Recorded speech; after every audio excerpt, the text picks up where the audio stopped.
ፊራዬ እንደው በልጆች አምላክ ፊራዬ እንደው አባቴ በቃ በልጆች አምላክ እንደው ለነዚህ ልጆች ብለህ ለነዚህ ጨቅላ ልጆች ብለህ እንድትረዳት።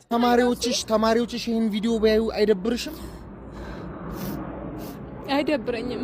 የጅማ ልጆች የጅማ ቤተሰቦች እህታችን ከጅማ ድረስ ነው ዛሬ ከነ ልጆቿ እኔን ለማግኘት እዚህ አዲስ አበባ የመጣችው። ጅማ ቲክቶከር የለም እስክል ድረስ ማለት ነው። እሺ እነዚህ ልጆች የማሳደገው ብቻዬን ነው። ማንም የሚረዳኝ የለም። ቤተሰብም ወዳጅም ዘመድም የሚያገዘኝ ማንም ሰው የለም። ስለዚህ እንዲህ በወጣትነት እንደገና የሴትነት ጫና አለ። እነዚህ ልጆች ማሳደግ ራሱ በጣም ከባድ ነው።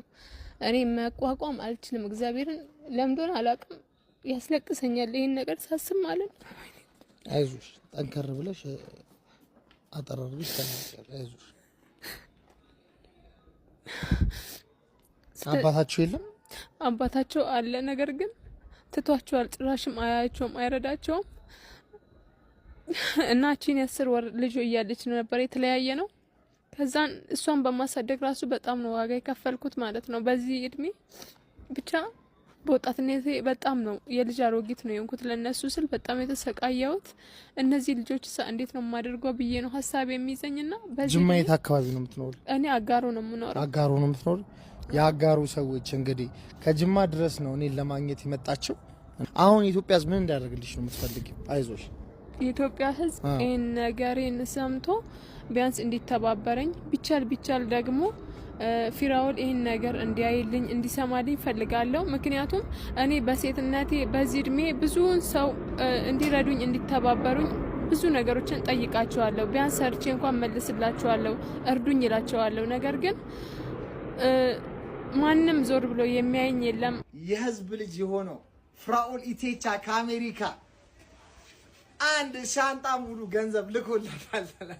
ፍራኦል ኢቴቻ ድምጿን ሰምቶ አይዞሽ ለልጆቿ ማሳደጊያ በኢትዮጵያ 300,000 ብር ልኮላታል። 300,000 ብር። ፍራኦል ኢቴቻን ሁላችሁ ሜንሽን እያደረጋችሁ አመስግኑት። ቃል የለም እንግዲህ ለነዚህ ልጆች 200,000 ብር ነበር ያስፈልገኛል ያለችው። እንግዲህ 300,000 ብር ጨምሮ ይሄው ልኮላታል። ይሄውልሽ የሁሉ ገንዘብ ነው።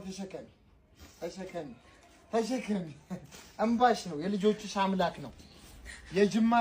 የጅማን ህዝብ አመስግኝ፣ የኢትዮጵያን ህዝብ አመስግኝ።